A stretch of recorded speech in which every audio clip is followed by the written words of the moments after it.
ilusat jutupoolikut. Ma räägin teile meie kulumudelist, räägin sellest, kust me alustasime ja miks me tegime. Meie alustasime selle variandiga, millest ma täna räägin aastal 2010 ja reaalselt pärast aastat 2012 me suuri muudatusi teinud ei ole. Ja me iga perioodiliselt me vaatame üle, korrigeerime seda küll, aga et me nagu põhimõttelisest lähenemisest midagi teinud, teisiti oleksime, seda ei ole. Küll on see, et me oleme selles suunas liikumas, et tõenäoliselt sügisel me uuendame enda kulumudelit ja ma natuke räägin, miks me seda teeme. Aga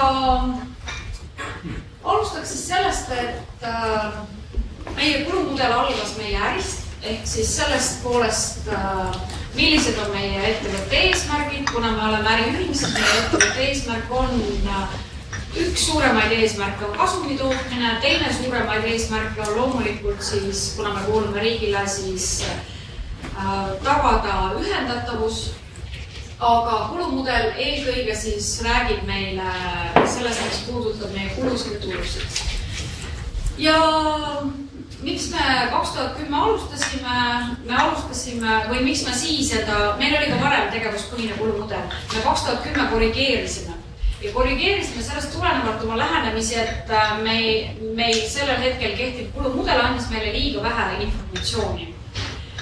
Meil on väga palju erinevaid hooneid, meil on väga palju seega erinevaid ressursse ja meil ei olnud ressursitaset eelmises kulumudelis. Ehk sellest tulenevalt me korrigeerisime. Ja kui me alustasime seda kulumudeli muutmist, siis me sisuliselt pidasime läbirääkimisi kõigi oma valdkondade juhtidega, et millist infot nemad vajavad, millisel kujul seda oleks vaja esitada ja kui tihti nad seda vajavad, kui palju nad ise on nõus panustama sinna. Ja sellest tulenevalt me saime sisendit siis kulumudeli tegemisse. Samuti oli siis juhatus see, kes väga selgelt nagu andis teada, mida ja miks on vaja. Nüüd natukene lennujaamast, täpselt 2 slaidi, et lennujaam iseenesest tähendab seda, et me käitame 5 lennujaama, Tallinna, lisaks Kuressaaret, Kärdlat, Tartut, Pärnut ja väikeseid lennuvälju nagu Ruhnu ja Kihnu. Lennujaamal endal on kokku 5 ja meil on üks tütarettevõte Tallinna Airport GH, kes siis tegeleb maapealsete käitlusteenuste osutamisega. Kokku on lennujaamal 580 töötajat. Nüüd, mis siis on vahe või kus see vahe tekib vahe sellest, et GH, kui te lähete lendama, siis meie tütarettevõtete kohtate check-in'i laua taga, pagasilaua taga, väravates.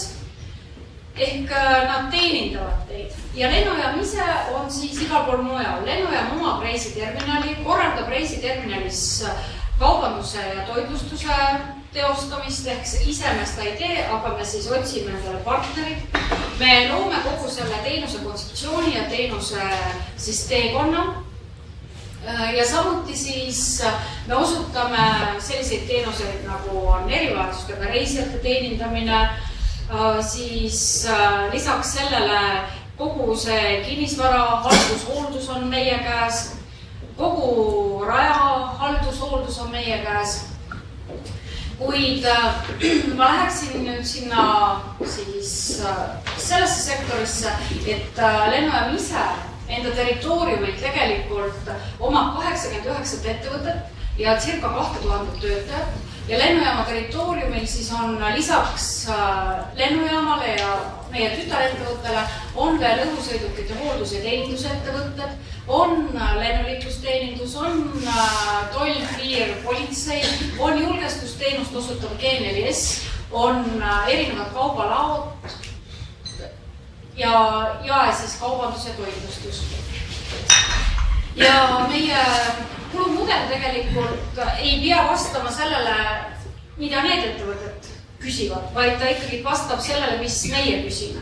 Aga ta on niimoodi üles ehitatud, et kui me võtame enda territooriumile ühe uue ettevõtte mingit uut valdkonda tegema, siis me saame igal hetkel teada ka tema kasumlikkuse meie suunal.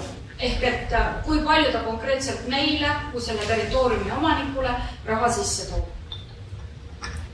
Nüüd, millele siis milline on meie kulumudel? Siis ta pidi vastama sellele, et kuna me oleme teenindusettevõtte, siis sellele lähenemisele, kuna me oleme infrastruktuuri ettevõtte, siis infrastruktuuri ettevõtte lähenemisele, me oleme kinnisvara arendaja. See tähendab seda, et kuna meil on väga väike territoorium või suhteliselt väike territoorium, siis meil ei ole võimalik olla landlordi staatuses, vaid see tähendab seda, et me ei saa anda lihtsalt enda maatükke välja hoonestusõiguse näol ja sealt raha teenida, vaid me peame tegelema kinnisvara arendamisega, ehk me siis ehitame reaalselt valmis ise need hooned ja anname rendile. Ükskõik, on need siis õhusõidukite angaarid, on need kaubalaod, et me oleme nende osas ise kinnisvara arendaja. Siis on meil reisiterminalis kaubanduskeskus, väikene, kus te kindlasti olete käinud. Ja ei saa üle ega ümber, kuna meil on ka regionaalsed lennujaamad, siis me oleme ka regionaalpoliitika arendaja. Ja meie jaoks oli väga oluline see, et meie kulumudel tegelikult lahendab kõikide nende erinevate tükkide vajaduse. Sest me oleme väga väike ettevõte. Jah, Eesti mõistes me oleme keskmine. Ja te mõtlete, ma teen nalja. Ei, ma ei tee nalja, sellepärast, et meie käive on kergelt üle 30 miljoni. Meie administratiivtiim on praktiliselt kerge 50 inimest, ja mitte rohkem. Ja kuna meie tulusus, ka kogu selle sektori tulusus on suhteliselt väike, siis kui me hakkasime kulumudelit tegema, siis meil ei olnud võimalik mitte ühtki inimest juurde võtta. Tänasel päeval reaalselt meil ongi raamatupidamistiim ja siis meil on üks superkulu arvestaja ja sellega me peame hakkama saama. Aga me peame kogu selle informatsiooni, mis meie äri jaoks vaja on, ka suutma ära tarnida. Nüüd, mis on meie valdkonna eripära?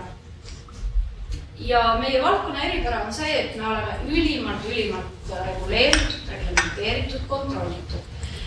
See tähendab seda, et lisaks finantsaudititele läbime me aastast circa kuskil 70 erinevat auditit erinevates siis enda ettevõtte põhiselt erinevates valdkondades. Ükskõik, on see julgestus, on see kvaliteet, on see keskkonnajuhtimine, on see ohutusjuhtimine, on see tarbijakaitse, on see nii edasi.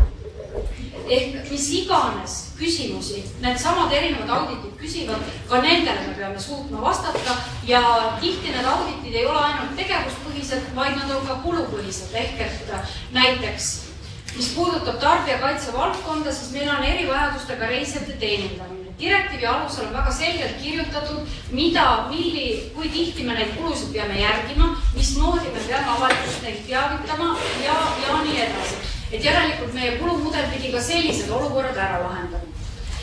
Kuid meie kulumudel algas ikkagi sellest kõige meie põletavamast küsimusest, et lennunduses ehk lennujaamas on olemas siis lennujaama tasu direktiiv, mis ütleb väga täpselt, mismoodi lennujaam oma põhitasusid, siin on reisijatasu, maandumistasu ja julgestustasu, mida meil täna ei ole, aga millistest kulukomponentidest need tasud võivad koosneda, kuidas neid tasusid kehtestatakse, kuidas neid tasusid ümber vaadatakse, mismoodi neid kooskõlastatakse, mismoodi investeeringuid sinna sisse arvestatakse või ei arvestata. Ja kuna see on direktiivi tasandil väga selgelt reguleeritud, siis see oli ka kõige suurem selline võib-olla meie jaoks oluline alus, millest me lähtusime. Direktiivi muudatus tekkis, kui ma nüüd peast ei eksi, 2009-10. aastal, nii et selles suhtes oli ka loogiline, et me sel hetkel enda kulumudelit muutsime. Reisijatasu on siis see tasu, mis teie reisijana maksate lennujaamale ja mis siis võtab enda alla sellised kulukomponendid nagu kogu reisiterminal, välja arvatud reisiterminali kaubandusalad. Võtab teie sillad, võtab bussid, kui busse kasutatakse, välisterritooriumi, ehk meil on teatud kululiigid, mis siis lähevad konkreetsete tasud alla, mida ma hiljem ka näitan. Aga sellest tulenevalt, kuna see tasude direktiiv oli väga detailne, siis ta oli meie jaoks ka kõige parem võib-olla sisend, mida meil on vaja ja miks meil vaja on. Siis teine või läks liiale. Vabandust. Ja järgmine oluline on see, et me investeerime lainetena. See tähendab seda, et antud hetkel aastal 2016 me viime ellu investeeringuid, mida me planeerisime aastal 2010 kuni 2014-15. Meie uus investeeringute laine tuleb peale 2023. Ja kuna see on niivõrd pikk ja ka tasuvusajad on väga pikad, siis on ka see üks komponent, mis meie kulumudelit iseloomustab, et me peame ja me ka soovime investeeringute osa vaadelda. Ja kolmas või viimane tegelikult neljas osa on ärimõistes kõige olulisem. Ehk alates aastast 2005 on maailmas odavlennufirmad saanud olulise mõjujõuga ettevõteteks. Ja kui keskmiselt täna on Euroopas odavlennufirmade osakaal 25%, siis Tallinnas jääb see protsent, ta küll kõigub, aga ta jääb sinna 9 ja 12 vahele. Nüüd selleks ja kasv maailmas toimub ainult odavlennufirma sektori osas. Selleks, et me suudaksime pakkuda ka sellele sektorile sobivaid lahendusi, selleks, et me suudaksime seda sektorit Tallinnas kasvatada, siis selleks oli meil täpselt samuti vaja aru saada detailselt, kus on meie tulud, kus on meie kulud, millised on meie võimalused pakkuda erinevaid programme odavlennufirmadele. Ja teine pool sellest rõhk mittelennundusel on see, et kuna lennujaama tasud ei tõuse. Nad ei ole tõusnud viimased, ma ei tea, nüüd vist 10 aastat või 15 aastat, nad pigem lähevad sinna langemise suunal. Ja siis on, Ryanairi tegevjuhi selline unistus on see, et lennujaam ei korjagi mitte ühtki tasu, vaid maksab peale sellest, et lennufirma maandub, sellepärast, et tema toob reisijad ja tema toob järelikult ka majandusse raha. Iseenesest on see loogikal teatud tõepõhi all, aga igal juhul mõjutab see meie sektorit tugevalt, et kuigi meie kulubaasid tõusevad, siis meie tulud tõusta selles sektoris ei saa. Järelikult see, kus me saame ennast kasvatada mittelennundus meie mõistes on siis kinnisvara, on jaekaubandus, toitlustus, kogu see sektor. Ehk et siis me püüame enda reisijale pakkuda nii atraktiivseid teenuseid, et ta võimalikult palju tarbib. Sest see on see, mille arvelt me saame lennufirmadele teha allahinduseid ja pakkuda neile paremat keskkonda. Et need aspektid olid kulumudeli tegemisel võib-olla ühed olulisemad, miks me tegime üldse ja millistest aspektidest lähtuvalt me üles ehitasime enda mudelit. Nüüd, kui me seda tegema hakkasime, siis mina olin see inimene, kellel oli kõike vaja. Absoluutselt kõike. Mul oli vaja teada, mitu akent on igas majas, mitu ust on igas majas, mitu korstent on igas majas, mis siis, et meil maju on ka päris palju. Miks? Sellepärast, et esiteks oli ilmselt, kuna tegemist oli 2009-2010 aastaga, kus meie mahud kukkusid 25%. Me olime sellisel kergel kasumliku kahjumlikkuse piiri peal, meil oli reisijate arv oluliselt kukkunud, me saime avalikkuses väga tõredate kommentaaride osaliseks, ütleks viisakalt. Ja meil oli nagu selge, et me peame enda ärimudeliga midagi tegema ja selleks, et ärimudeliga midagi teha, tuleb aru saada, et kui sa nüüd ühte või teist komponenti hakkad ühel või teisel suunas kallutama, siis mida sa sinu tulemuses 5 aasta pärast teed, mis sa teed 10 aasta pärast.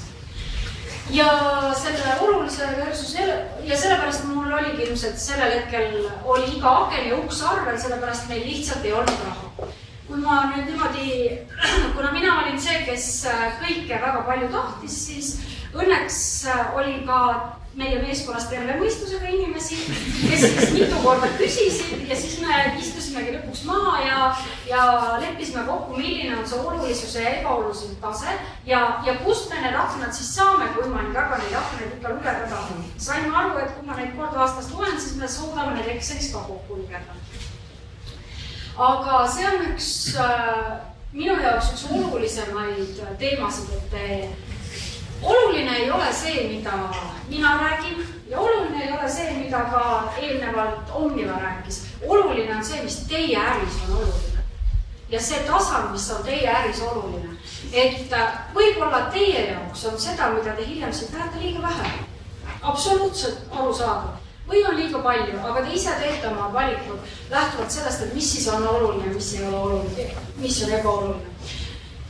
Täna nüüd, kuna me pärast 2012 väga palju muutnud ei ole, siis me saame kogu enda informatsiooni kätte ja me saame lihtsalt selle kätte. Sest see on nagu teine aspekt, et sa pead selle info, mida sul kogu aeg on vaja lihtsalt kätte saama. Teine teema, mis meil üleval oli, et mida me siis nüüd ehitame. Et kuigi, kuna meie ressursid olid väga-väga piiratud, siis ambitsioon oli meil suur. Me saime küll aru sellest, et meie endale sappi lubada ei saa. Me lihtsalt ei saa, me oleme liiga väikesed selle jaoks. Meil ei ole mõtet, kulud on liiga kõrged. Ja siis kui meil esialgu me joonistasime kuupulguri valmis, siis me saime aru, et tegelikult meil on vaja midagi, mis lendama. Midagi, mis õhku tõuseb siis, kui meil on Konkurentsiameti külaskäik ja siis, kui meil on IATA külaskäik ja kui kõik nad tahavad teada, et okei, nüüd te tegite sellise skeemi, kuidas see teie tulusid järgmine 10 ja kulusid järgmine 10 aastat mõjutab. Et seega me enda mudelit tehes vähemalt püüdsime leida sellise parima lahenduse ja et ta on lihtne, ta töötab kõikidel tasanditel, aga tal on väikesed probleemid ka. Aga sellest ma räägin. Ja kõige suurem õppetund selle mudeli puhul oli teema kaasamine. Kaasamine selles mõttes, et seda mudelit ei saa teha finantsosakond, seda mudelit ei saa teha raamatupidamine, seda mudelit ei saa ka ainult üksinda protsessi juhid teha, vaid see on koostöö. Koostöö kõikide üksuste vahel, kes on. Ja see on selles mõttes ka kokkulepe, et jah, me nüüd teeme, jah, me need räägime läbi, jah, see on oluline ja see ei ole oluline mitte raamatupidamisele, vaid ongi oluline sellele, kes seda informatsiooni kasutama hakkab ja tema on ka see, kes seda siis uuendab. Me kaasasime. Ma ei saa öelda, et me seda ei teinud. Me absoluutselt kaasasime. Meil olid koosolekud ja me rääkisime kõik läbi ja kõik olid nagu nõus ja kõik olid okei ja kui siis kõik oli ära kirjeldatud ja siis nagu anti materjalid, et palun armas kulutekitaja, et olen nii kena ja hakka siis neid tingimusi kasutama, et me saaksime selle tulemuse sulle edastada. Siis vaadati meid suurte silmadega ja öeldi, et oi, aga meie käisime koosolekutel selleks, et raamatupidamisel lihtsam oleks. Meie seda küll me ei mõelnud üldse, et seda meile vaja on. Et ju meie kommunikatsioon jäi sellel hetkel nõrgaks, aga see tõi kaasa teise laine, ehk et me siis istusime teatud valdkondadega uuesti maha ja me hakkasime nüüd siis uuesti sisuliselt läbi rääkima, et kas see neile on vajalik ja mismoodi see neid aitab. Ja mis sellest siis nagu muutus. Ja väga suuri muudatusi ei teinud peale selle, et me saime selle tulemuse nüüd, mida me tahtsime. Ehk tänasel päeval on lennujaama üks suurimaid väljakutseid see, et meil on väga palju projekte käsil. Et selle projekti puhul ma soovitan, et ärge palun tehke seda samal ajal, kui te teete väga suuri muid muudatusi organisatsioonis. Loomulikult võib teha, aga lihtsalt edukam olete, kui te korraga teete 3 või 2 projekti, mitte rohkem. Et planeerige lihtsalt ette või alati valmistada, aga juurutama peab siis, kui nagu kõikidel on aega sellega tegeleda. Et meie näide on tänasel päeval see, et lisaks sellele, et me ehitame 3 rindel, me ehitame, eks ju, kui te olete meil käinud, siis meil on nagu selline, me oleme ennast ära barrikadeerinud, te ei pääse meile eriti lihtsalt. Me ehitame terminalis, me ehitame lennuliiklusalal, me ehitame veel erinevates, me ehitame trammiteed, kus siis küll linn ehitab, aga meie oleme see, kelle juures ehitatakse.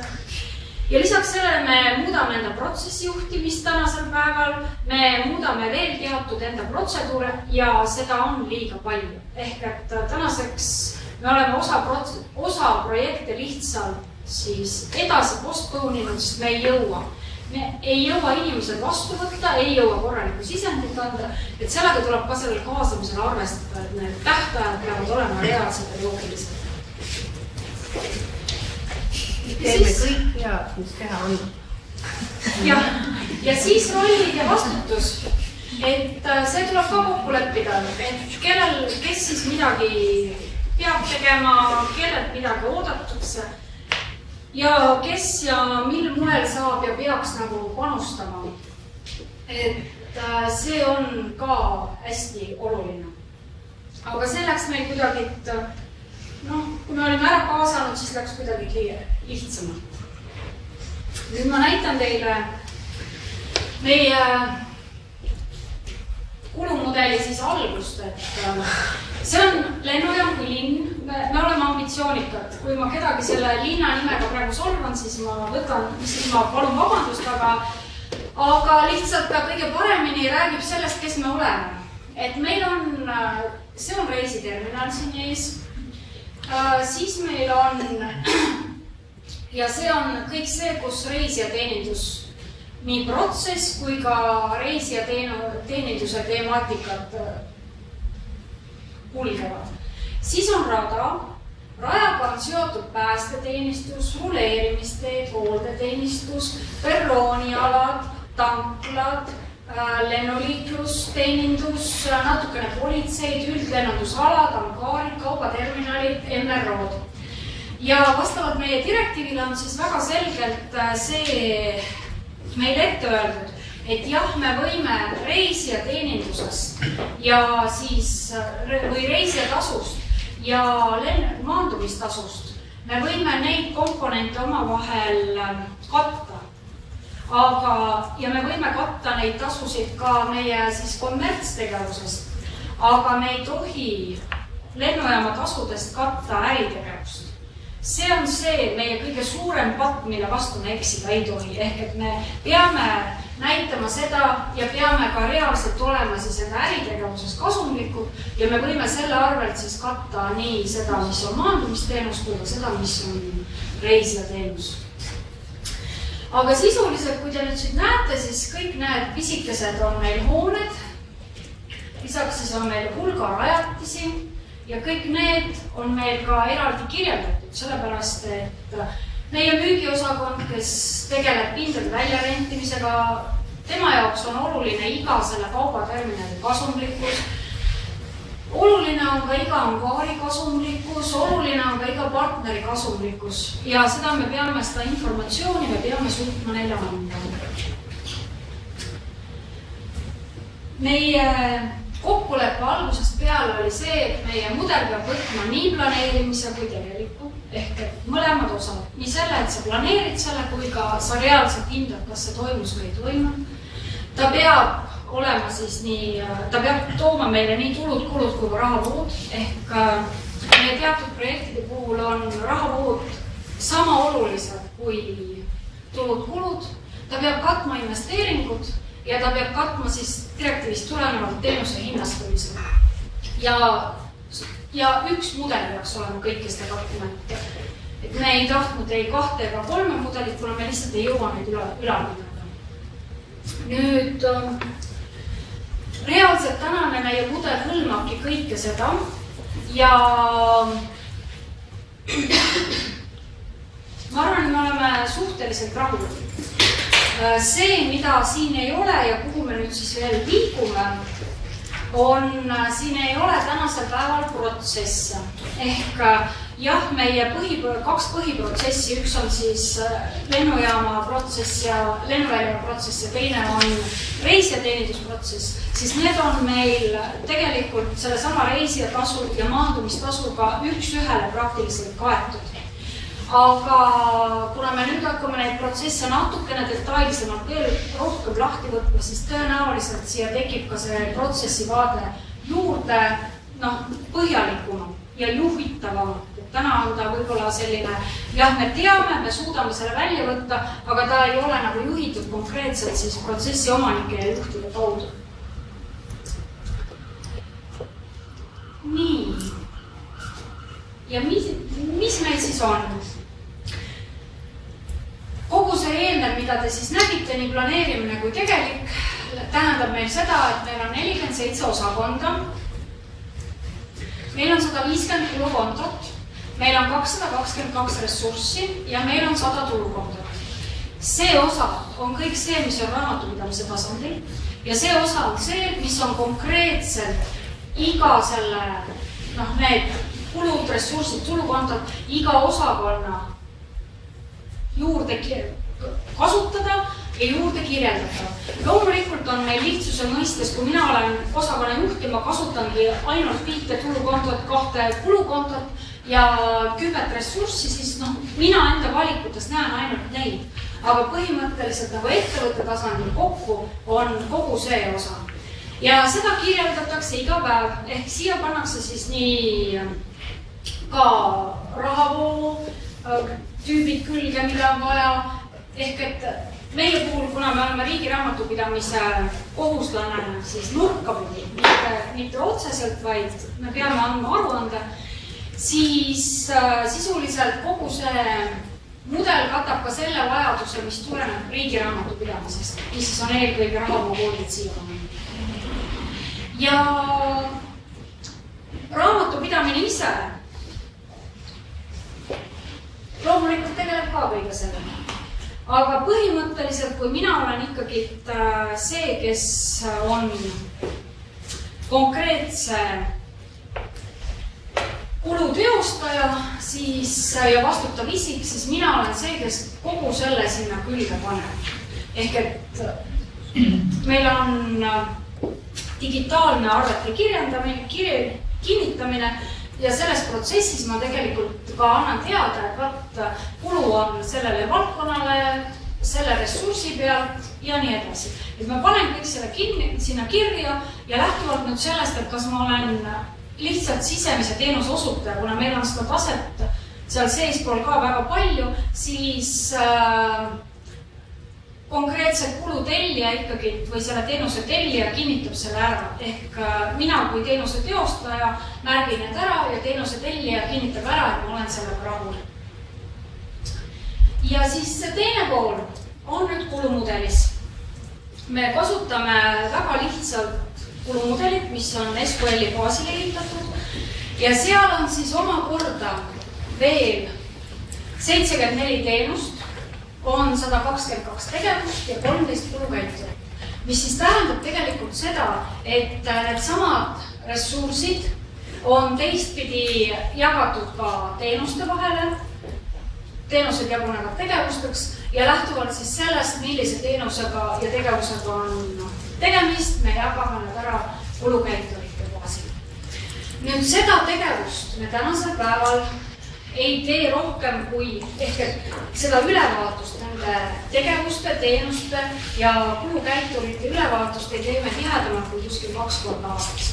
Ja ma arvan, et see on täitsa piisav, sest meil ei tule nii palju muudatusi teenuse struktuuri. Ja see on siis see hall valdkond, millega siis tegeleb finantspool. Ehk et seda siis igapäevaselt teised reaalselt ei tee, vaid see on nagu süsteemis paika pandud ja selle alusel siis tekivad aruanded. Aga see on jah see osa, mida siis igaüks nagu teeb. Ja siit tuligi see, et milles meie see kaasatuse probleem tuli, et kõik jagasid rõõmsalt maju erinevateks ressurssideks, olid nii õnnelikud, nüüd ma saan teada, palju mul see veepuhastusjaam ikkagi tegelikult tulu annab ja palju ta kulu teeb, aga siis sel hetkel, kui saadi aru, et mina selle kulu teostajana olen see, kes peaks neid tingimusi sinna kirja hakkama panema, sest muidu infot ei tule, siis võt siis nagu läks keeruliseks.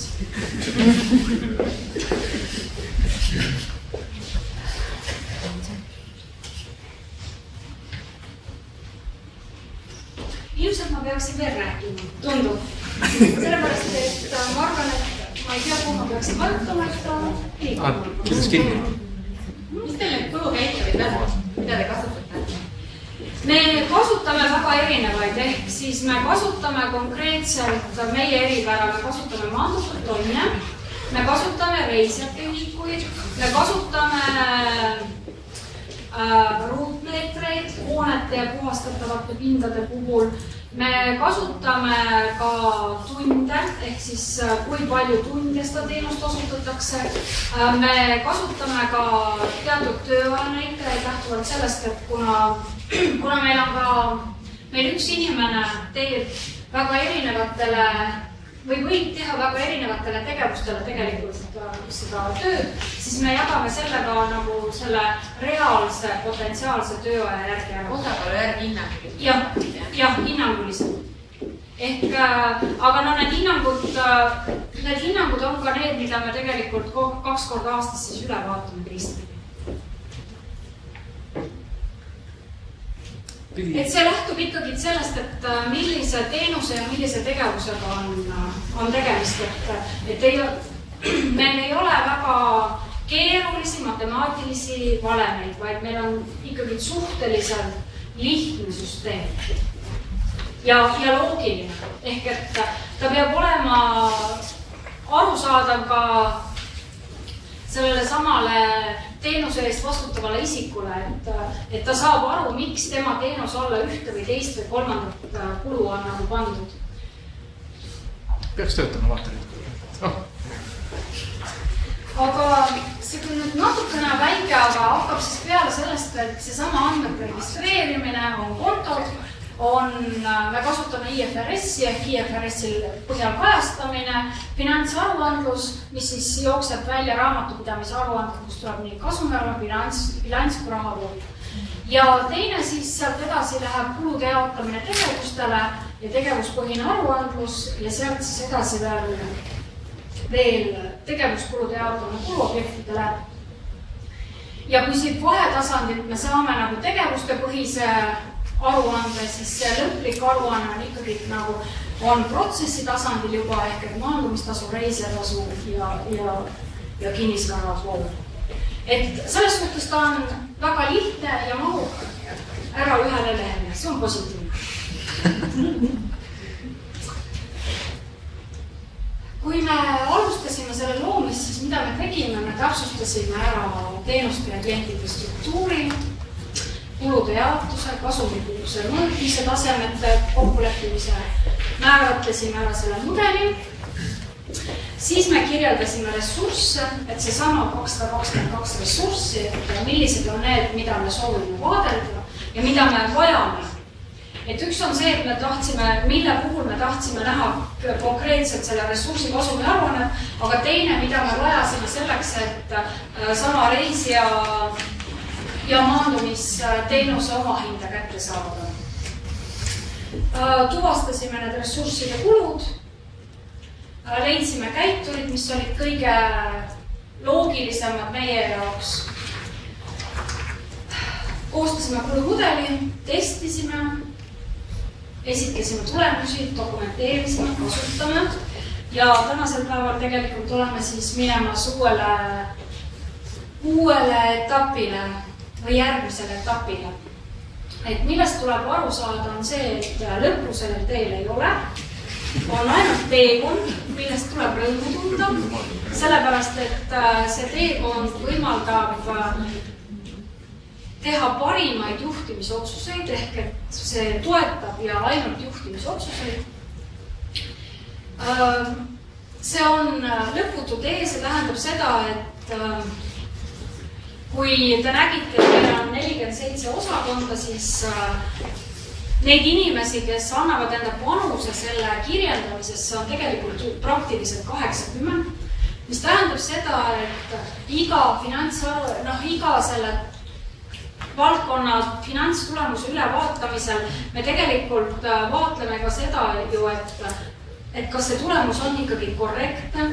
Ehk ja seda on selles mõttes lihtne vaadata, et kuna meil on ka eelarvestatud samuti, et kui ta ei ole eelarves, siis miks ta ei ole eelarves? Kas lihtsalt keegi ongi ühe ressursi jätnud jagamata või jagatakse valele ressursile või kõike seda, aga see tuleb tegelikult siis igakuiselt välja. See ei tähenda seda, et meil absoluutselt vigu ei ole. Kindlasti meil on vigu, aga olulisi vigu meil tohiks olla. Sest need hakkavad silma paistma. Ükskõik, kas siis vaatab see sama, kes vastutab selle valdkonna eest üle ja talle tundub, et see kasumlikkus on kehva. Või on siis juba finantsvaldkond ise ütleb, et kuna planeeritud oli nii, tegelik on nii, et sul on vist siin midagi valesti, et ole hea vaadata üle. Ja täna meil on see mudel, võib-olla 10 aasta pärast meil on teistsugune mudel. Nii lihtne see ongi, vastavalt ärivajadustele. Kui täna me läheneme niipidi, võimalik, et me tulevikus vajame mingit muud andmet ja me liigume teistpidi. Positiivne on see, et meil ei ole tänasel päeval nõndanimetatud Power BI-d ehk siis andmete visualisatsiooni programmi. Ja kui nende IT-ga käisime nüüd selle temaatika üle, et kuhu me võiksime ka peale ehitada ja mismoodi, siis kuna meil on IT-valdkonnas uued inimesed ja seega nad tulevad väga värske vaatega, siis nad ütlesid, et nad hea meelega ehitavad selle üles, selle sama kulumudeli baasile järgmise nagu siis kõrgema astmena, et see on et ta on lihtne, sinna on lihtne peale ehitada ja kõik andmed, mis tegelikult vajatakse selleks visualisatsiooni jaoks, on seal olemas. Et see oli nagu positiivne, et järelikult me oleme ehitanud üles midagi, mida on võimalik ka järgmistel astmetel kasutada. Et see ongi kõige olulisem. Meil on muidugi, meil on lihtsalt infoturbe teemad, et infoturbe juht, kui me oleme IT-ga kokku leppinud, kuidas me seda kõik ilusti teeme, kuidas me sellest kilga paneme, siis infoturbe juht ütles, et unustage ära mitte mingid pildid. Ja nüüd me siis ei ole saanud selle edasi minna, me otsime järgmisi lahendusi. Aga see on tänapäeval ka see üks teema, et kus su andmed on, kuidas sa neid kätte saad ja mismoodi siis need protokollid seal all jooksevad või ei jookse.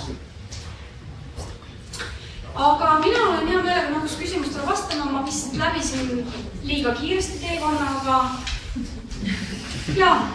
Kas teil ka neid otsekulusid otseteenuse peale? Teil olid need ressursid, olid varad ja isikud, et kui teerite kulusid, siis te ressursi dimensiooniga kasutate. Aga mis teil need ressursid on? Teil on varad, teil on isikud, mis need ressursid veel on? Meil on varad, meil on isikud, meil on ühesõnaga, meil on süsteemid, rajatised, hooned, inimesed ja siis on valdkonna väga sellised üldised kulud ka. Okei, otsekulusid ei olegi need, et tuleks mingi otsetegevusele või otseteenusele? Ei lähe, kõik lähevad läbi ressursi, ehk et see võib-olla siis selle valdkonna üldkulu tasand või osakonna üldkulu tasand on see, mis nagu siis võiks nimetada, aga otse meil ei lähe. Kas see on hea või halb, ma ei oska öelda. Et võimalik, et kuna me ei tahtnud, mida me ei tahtnud väga keeruliseks seda ajada, siis et mul on alati üks valem, mida ma lahendan. Et see oli meie eesmärk. Mis programmis, et Exceli programmis? Sisuliselt on ta on küll SQL-i põhjale kirjutatud, aga ta on selline, natuke keerulisem Excel. Nojah. Optine on vist see tarkvara, mis aitab teil natukene nii-öelda toimetada. Et see on üks kohaliku ettevõtja poolt pakutud lahendus. Aga mida ma siia küll kirjutanud, et mis on veel meie võib-olla eripära on see, et meie me kasutame direktiivt raamatupidamisprogrammina ja meie raamatupidamisprogramm on sisuliselt kannete koondamine. See tähendab seda, et meie tulude osa tuleb kõik väga spetsiifilistest tuluarvestusprogrammidest juba siis sellesse samasse kulutulumudeli kihti sisse. ehk et me ei võta seda kui me raamatupidamisse võtame koondkanded, siis see informatsioon, mis nagu siin vaja on, tuleb otseselt nagu nendes süsteemides siin. Ma võib-olla siit annan natukene veel selliseid täpsustavaid suuniseid, et pisut pilti natuke keerukamaks teha, et kas Anneli võiksid rääkida, et see 222 ressurssi võib-olla kipub natuke nagu ehmatama, aga see on teil nii-öelda selline hästi nagu unikaalne kiht, et tegelikult need ju grupeeruvad, eks ju, teil on umbes nagu 7 ressursigrupiks, eks ju, teil on seal erinevad dimensioonid, et võib-olla seda teevad natuke pisut veel avada, jah, selles suhtes, nagu ma ütlesin, et kui mina olen nüüd konkreetselt vastutav isik, siis mul võibki olla ainult mingi 5-6 ressurssi, millega ma töötan ja rohkem mul vaja ei olegi. Või mul ongi ainult üks ressurss. Kõige keerulisemas olukorras on meie kinnisvara haldajad ja hooldajad, kuna neil on sellest, ma arvan, et sellest 222 kuskil 80 on kõikvõimalikud hooned ja rajatised, mille vahel nemad peavad nagu selgelt opereerima. Ja teine pool on müügiosakond, kes siis ehk nõndanimetatud kommerts, kes siis täpselt samuti tahab saada tulu igale konkreetsele nagu tükile. Miks neid ressursse meil ka nii palju on see, et ka meie terminal ei ole mitte üks, vaid me olemegi jaganud ta väga erinevateks tükkideks, ehk et me tahame teada saada, võib-olla seal me läksime liialgi aus olema. Me tahame teada saada, mis meil kui on sild, mis sillaga juhtub. Meil on GPU, mis GPU-ga juhtub. Meil on bussid, mis selle ühe bussiga juhtub. Ehk et me oleme ka teatud, selle vastavalt vajadusele me oleme neid ressursse juurde teinud ja me nagu ei ole kunagi mõelnud, et neid liiga palju on, vaid kui neid on vaja olnud selleks, et valdkond saaks enda finantstulemuse kätte, siis me ei jää meelega neid. Aga mis ressurssidele see müügiosakond siis kulusid paneb? Ikkagi teenustada või ei?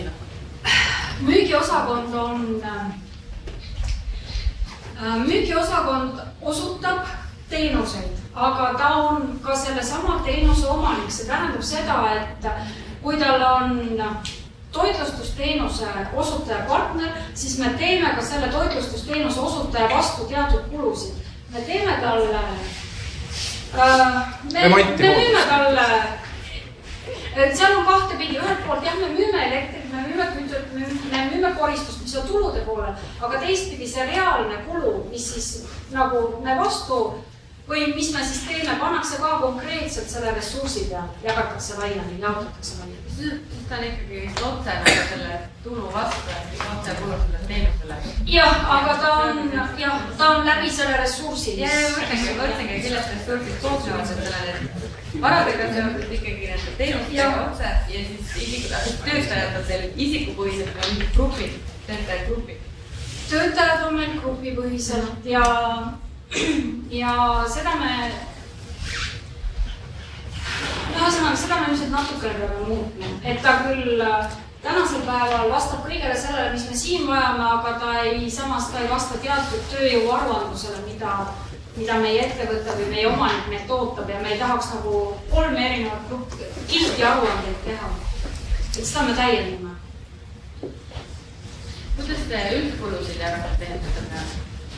Üldkulusid, see on kõige keerulisem küsimus, aga kõige loomingulisem.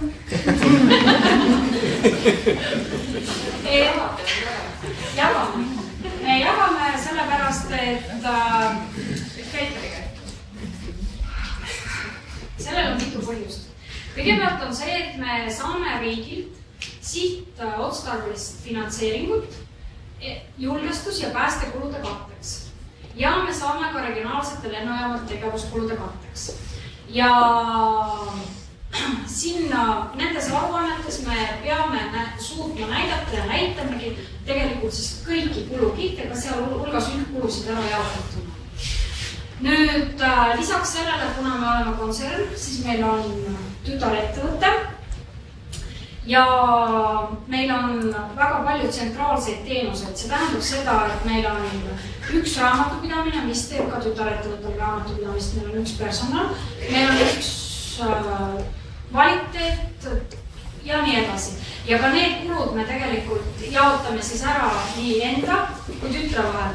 Ja miks ma ütlesin, et see on loominguline, sest ega seal ei ole õiget valemit.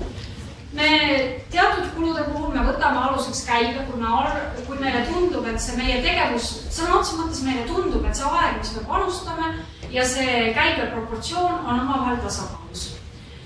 Teatud kulude puhul me võtame sõna otseses mõttes aluseks puhtalt ainult tööaja ehk et me mõõdamegi seda, et ma ei tea, näiteks värbamisspetsialist teebki konkreetselt need tunnid meie tütarettevõttele ja need tunnid regionaalsetele lennujaamadele selles kuus ja me selle alusel jaotame. Aga jah, me viime selle, me jaotame kõik üldkulud ära ja viime selle siis päris sinna viimasele tasandile välja.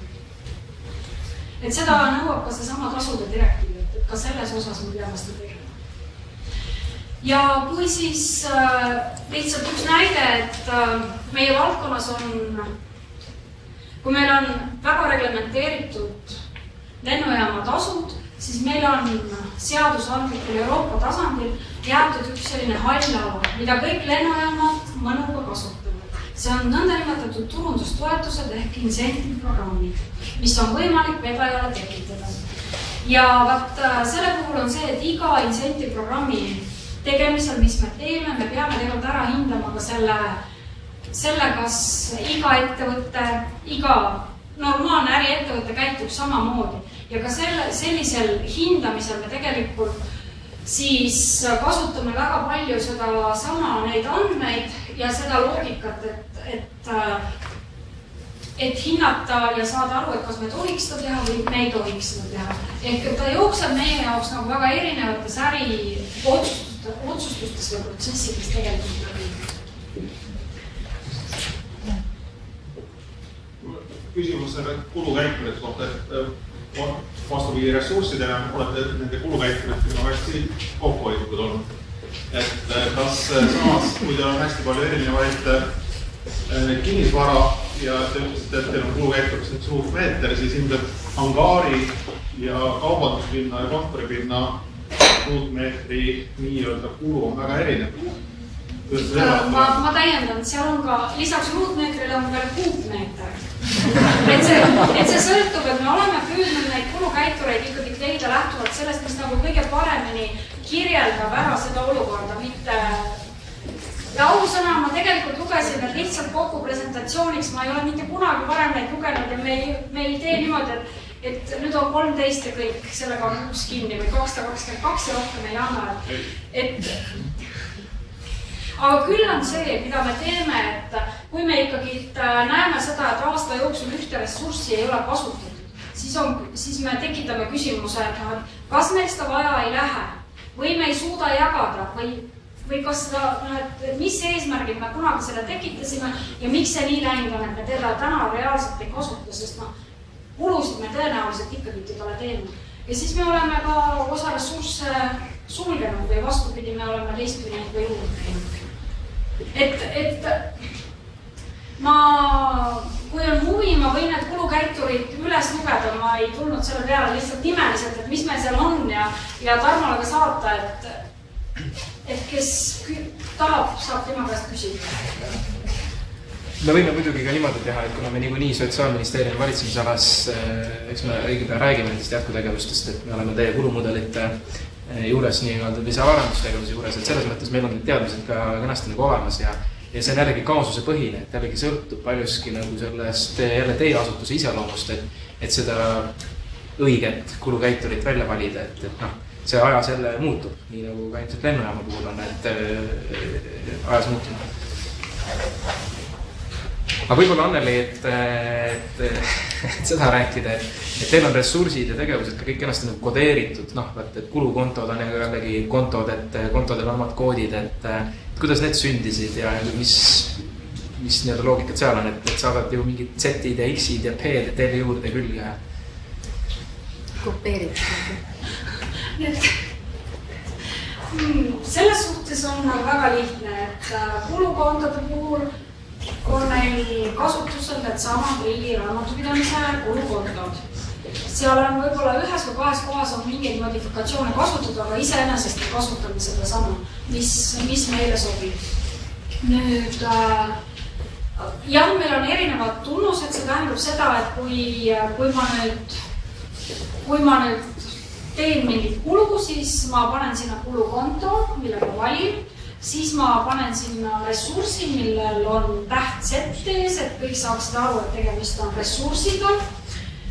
Osakonnal on mul ees X, et kõik saaksid aru, et on osakonnaga, et kui ma olen osakonna X50, siis ma panen X50, kui ma olen ressurss Z201, siis ma panen Z201 ja nüüd eraldi siis tegelikult kulumudelis on meil ka välja tunnused juures, mida me siis lähtuvalt siis teame, et me kasutame, sest muidu ei ole võimalik nagu eristada. Ja iga valdkond saab siis, meil on selline suur pikk laululeht, mida iga aasta algul antakse ja sealt siis leia omale sobivad ja pane kirja. Aga kui me päris algusel alustasime, siis meil tuli ka loomulikult seda ette, et mulle tundus, et see on Z501. Meil oli algul ka kuna see süsteem algas ja meil oli palju rohkem õiguseid kui tänasel päeval. Täna me oleme oluliselt neid variante kinni keeranud. See tähendab seda, et me oleme kombinatsioonide võimalust maha võtnud. Et kui sinu valdkonnal on ikkagi CX, siis on need võimalused sul, nendest saab valida. Kui sul on need ressursid, mida sul on eelarvestatud ja sinu valdkond teeb, siis sa peaksid nendest ka suutma valida. Et algul meil oli suhteliselt see lahti, ehk et kõik võisid valida kõike. Ja siis meil vahest oli kerge kaklus, et kellele see kulu ikkagi kuulub, aga see oli selline pigem positiivne, sest see ärgitas vähemalt mõtlema, et kas see on minu kulu või kellegi teise kulu. Või sama oli ka tuludega, et kas see tulu, mis sellelt teeniti, on ikkagi nagu õige ressursi peale konteeritud või tuleks teda kuskil teise. Need teenused, need on jaotunud väga selgelt siis nelja või viie ärisuuna vahel. Jah. Kas teil on teenuste jaoks ka mingid teenuskaardid, et... Ja, aga mitte väga detailselt. See tähendab seda, et jah, teenuskaardid... ei ole kirjeldatud see? Teenusuuturiseks vajalikud ressursid? Seal on kirjeldatud millisest... Ja ta... Ehk et kui ma tahaks... Minu jaoks sama teenuskaart on natukene segadusse ajab. Ehk et ma kujutan ette seda teistiti, aga mis meil on see, et meil on puuna üles ehitatud see, et millised ressursid, millised tegevused, millised teenused, kuhu siis millised ressursid, millised tegevused, kuhu teenuse alla lähevad ja et see on meil nagu puuna püsti pandud. Et tal ei ole nagu sellist, et seal oleks väga palju kirjutatud, vaid pigem on ta nagu puuna üles ehitatud ja läbi selle ära kirjutatud, et mis kuskil on. Võib-olla täiendada siis Anneli juttu, et kui nüüd need inimesed, kes muidugi Sotsiaalministeeriumi valitsemisala programmipuud on näinud ja mida siis ma päeva alguses näitsin, et see on mõneti nagu sarnane kaskaad, et teatud nagu loogikat tööprogramm, see koosneb sellistest meetmetest, sellistest tegevustest ja nendest teenustest. Et lennujaama nagu selline teenuskaart või pilt on sarnane, et võtan ühe teenuse lahti, mis või 74 teenust, kuidas tahan, ja siis ma saan vaadata, millistest activititest ehk siis teenust tegevustest ta koosneb, mis proportsioonides veel omakorda siis käiturid on küljes ja need tegevused omakorda, et millised ressursse need tarbivad, et iga tegevuse küljes on ressursid veel omakorda, et selline, see läheb päris massiivseks ja tegelikult see iga teenuse kaskaad on selles mõttes kenasti nagu lahti löödud. Ja lisaks siis tegelikult, ma enne ütlesin, et kui me korrigeerime lennujaama tasusid, siis on meil partner, on see siis IATA näol või on ka see ICAO näol või ACI näol, kes siis käivad ja vaatavad tõesti sellesse kulumudelisse reaalselt sisse. Ja et nad vaatavadki, et millest see koosneb, kas need samad kulukäiturid on adekvaatsed, kas on sektori normaalne keskmine lähenemine või mitte, siis meil on ka Eestis tarbijaid meie kulumudelile. Ehk et näiteks nõnda nimetatud hobipiloodid. Meil on neile tekitatud teenus kuukaart ja nad väga tahavad teada, ja nad vähemalt kord aastas keegi küsib, et palun lugege üles, mis seal sees teil täpselt on, mis teenust te meile pakute ja kui palju see teie üldisest kulubaasist on. Et äkki te panite minu kuukaarti mõne teise äriteenuse kulu ja miks ma pean selle kinni maksma. Ehk et see teadlikkus on ka see, mis meie valdkonnas on suhteliselt suur, et seda jälgitakse, vaadatakse ja see tulemus peaks siis ka sellised kontrollid vastu pidama. Et see mudel, mida te üles ehitate, et ta peab olema loogiline ja te peate oskama ka põhjendada, kui te küsitakse, miks just nii ja miks mitte kuidagi teist. Ja ega meil, kui vaadata, siis meie oma tütarfirma puhul on meil täpselt samuti, et kuigi meil on tsentraalsed teenused, siis kuna nende jaoks on ka ju tootlikkus ja kasumlikkus paika pandud määrad, siis ka nendega me alustasime jaanuaris läbirääkimisi, et millised on siis ikkagi need tsentraalsed kulud, mis lähevad konkreetselt selle või teise teenuse sisse. Ja siis nad avastasid, et me oleme neile kirjutanud, piltlikult öeldes, 13 tundi riskijuhtimise teenust, mille peale siis väga kiiresti olid nad riskijuhi juures ja küsisid, aga kus meie 13 tundi on? Ei mäleta, et oleks seda teenust saanud. Ja siis me põhjendasime, et mida me tegelikult sellal mõtlesime, miks me selle 13 tundi neile sinna kirjutasime. Ja neile sobis. Lihtsalt eelnevalt me ei jõudnud nendega rääkida, nad said andmed kätte, sest mulle tundus, et nad on meid iga aasta näinud ja äkki ei teki väga palju küsimusi. Selgus, et tekib. Et me rakendame mitmel erineval tasandil seda mudelit.